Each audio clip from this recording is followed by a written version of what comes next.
Hi, welcome to our channel. இன்றைக்கி நம்ம சேனலில் ரொம்பவே ட்ரெண்டிங்காக போயிட்டுருக்க கொரியன் சில்லி கார்லிக் பொட்டேட்டோஸ் தான் பார்க்க போகிறோம். ரொம்பவே சூப்பராக இருக்குங்க. வாங்க எப்படி செய்யறதுன்னு பார்க்கலாம். அதுக்கு முதல்ல 3 உருளைக்கிழங்க இந்த மாதிரி சாஃப்ட் ஆகிற அளவுக்கு நல்லா பாயில் பண்ணி எடுத்துக்கலாம். அதை ஒரு பவுலில் போட்டு நல்லா மசிச்சு எடுத்துக்கலாம். உருளைக்கிழங்க நல்லா மசிக்கணும். அப்போ தான் மாவு பிசையும் போது நல்லா ஸ்மூத்தாக வரும். பாருங்கள், இந்த அளவுக்கு பிசைஞ்சு எடுத்துக்கலாம். இது கூட இப்போ 2 கப் கார்ன்ஃப்ளவர் எடுத்திருக்கேன். இந்த 2 கப் கார்ன்ஃப்ளவரை நான் மொத்தமாக சேர்த்து பிசைய போகிறதில்ல, கொஞ்சம் கொஞ்சமாக தான் ஆட் பண்ண போகிறேன். ஏன்னா மாவு அதிகமாகிடுச்சுன்னா நம்மளோட பொட்டேட்டோ பட்டன்ஸ் ஹார்ட் ஆகிடும். அதுக்கு தான் கொஞ்சம் கொஞ்சமாக சேர்த்து நம்ம பிசைஞ்சு எடுத்துக்கணும். இப்போ நான் கொஞ்சமாக சேர்த்துக்கிறேன். இந்த மாதிரி பிசைஞ்சு எடுத்துக்கலாம். நம்ம சப்பாத்தி மாவு பதத்துக்கு இந்த மாவை பிசைஞ்சு எடுத்துக்கணும்.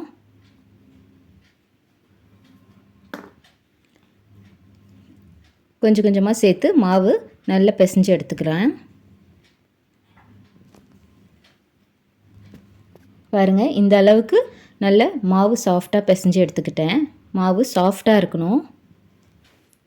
இப்போ இந்த மாதிரி நான் ரோல் பண்ணி எடுத்துக்கிறேன். நான் ஈவன் ஷேப்ஸில் வரணுங்கிறதுக்காக இந்த மாதிரி ரோல் பண்ணி சின்ன சின்னதாக கட் பண்ணி எடுத்துக்கிறேன். உங்களுக்கு வேணுன்னா நீங்கள் கையிலேயே உருண்டை பிடிச்சி எடுத்துக்கலாம்.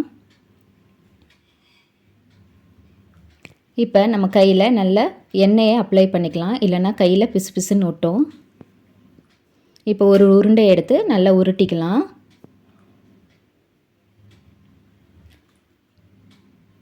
இந்த மாதிரி உருட்டிட்டு லைட்டாக இந்த மாதிரி ப்ரெஸ் பண்ணிக்கலாம். இப்போ ஒரு பாட்டில் எடுத்துக்கலாம். அதில் பாட்டில் அந்த வாய் பகுதியில் லைட்டாக எண்ணெய் அப்ளை பண்ணிக்கலாம். அப்ளை பண்ணிவிட்டு இந்த மாதிரி லைட்டாக ஒரு ப்ரெஸ் கொடுக்குவோம். பாருங்கள், அழகாக இருக்குல்ல? இதை பார்த்து தாங்க நான் இதை ட்ரை பண்ணணும்னு நினச்சேன். நான் இப்போ எல்லாத்தையும் ரெடி பண்ணி வச்சுக்கிட்டேன். குட்டி குட்டியாக ரொம்ப அழகாக இருக்குது இல்லைங்க? இப்போ தண்ணி பாயில் பண்ணிவிட்டு நம்ம செஞ்சு வச்சுருக்க இந்த பொட்டேட்டோ பட்டன்ஸை ஒன்று ஒன்றா இதில் சேர்க்கலாம். மொத்தமாக சேர்த்துற வேண்டாம், ஒன்று ஒன்றா போடுங்க, இல்லைன்னா எல்லாமே ஒட்டிக்கும். இதை போட்ட உடனே கலந்து விட்டுறக்கூடாது, ஏன்னா பட்டன்ஸ்லாம் உடஞ்சிடும். அதுக்காக தான் சொல்கிறேன். இதை கொஞ்ச நேரம் அப்படியே விட்டோம்னா அது பாயில் ஆனதுக்கப்புறம் அதுவே மேலே எழும்பி வந்துடும். இந்த மாதிரி எழும்பி வந்ததுக்கப்புறம் ஒரு பவுலில் நம்ம ட்ரான்ஸ்ஃபர் பண்ணிக்கலாம். இதை நல்ல ஒரு ஐஸ் வாட்டரில் போட்டு வச்சிடலாம், ஏன்னா நம்ம சாஸோடு போட்டு அதை கலரும் போது உடஞ்சி போகாது. இப்போ ஒரு பேனில் தேவையான அளவுக்கு எண்ணெய் சேர்த்துக்கலாம். இது கூடவே பொடியாக நறுக்குன பூண்டு போட்டிருக்கேன். கொஞ்சமாக ஸ்ப்ரிங் ஆனியன் சேர்த்துருக்கேன். இதை லைட்டாக கலந்து விட்டுக்கலாம். இது கூடவே 2 ஸ்பூன் சோயா சாஸ் சேர்த்துருக்கேன். 2 ஸ்பூன் டொமேட்டோ கெச்சப் சேர்த்துருக்கேன். 1 ஸ்பூன் சில்லி சாஸ் சேர்த்துருக்கேன். ஏன்னா நம்ம சில்லி ஃப்ளேக்ஸ் வேறு சேர்க்க போகிறோம், அதனால் சில்லி சாஸ் 1 ஸ்பூன் போதும். 1 ஸ்பூன் சில்லி ஃப்ளேக்ஸ். இப்போ இது எல்லாத்தையும் மொத்தமாக சேர்த்து கலந்து விட்டுடலாம். சில்லி ஃப்ளேக்ஸுங்கிறது ஒன்றும் இல்லைங்க, வரமிளகாவை லைட்டாக வறுத்து பொடி பண்ண சில்லி ஃப்ளேக்ஸ்.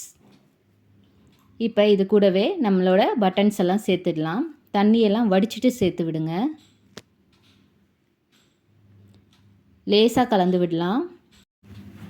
பொட்டேட்டோ பட்டன்ஸ்லாம் உடையாத அளவுக்கு லேசாக கலந்து விடுங்க. இப்போ இது கூடவே ஒரு 1/2 ஸ்பூன் உப்பு சேர்த்துருக்கேன். கொஞ்சமாக வெள்ளை எள்ளு சேர்த்துருக்கேன். ஸ்ப்ரிங் ஆனியன்ஸோட தழையை கொஞ்சம் சேர்த்துருக்கேன். இப்போ இது எல்லாத்தையும் கலந்து விட்டுக்கலாம். அவ்வளோதான், நம்மளோட கொரியன் சில்லி கார்லிக் பொட்டேட்டோஸ் ரொம்பவே சூப்பராக ரெடி ஆகிடுச்சுங்க. பார்க்க எவ்வளோ சூப்பராக இருக்கோ அதே மாதிரி டேஸ்ட்டும் சூப்பராக இருக்குங்க. மஸ்ட்டு ட்ரைனே சொல்லலாம். இதுக்கு மேலே கொஞ்சமாக கார்னிஷ்காக வெள்ளை எள்ளு சேர்த்துருக்கேன். ஸ்ப்ரிங் ஆனியன்ஸோட அந்த தழையும் கொஞ்சமாக சேர்த்துருக்கேன். இந்த வீடியோ உங்களுக்கு பிடிச்சிருந்ததுன்னா லைக் பண்ணுங்கள், ஷேர் பண்ணுங்கள், சப்ஸ்கிரைப் பண்ணுங்கள். தேங்க்யூ, பாய்.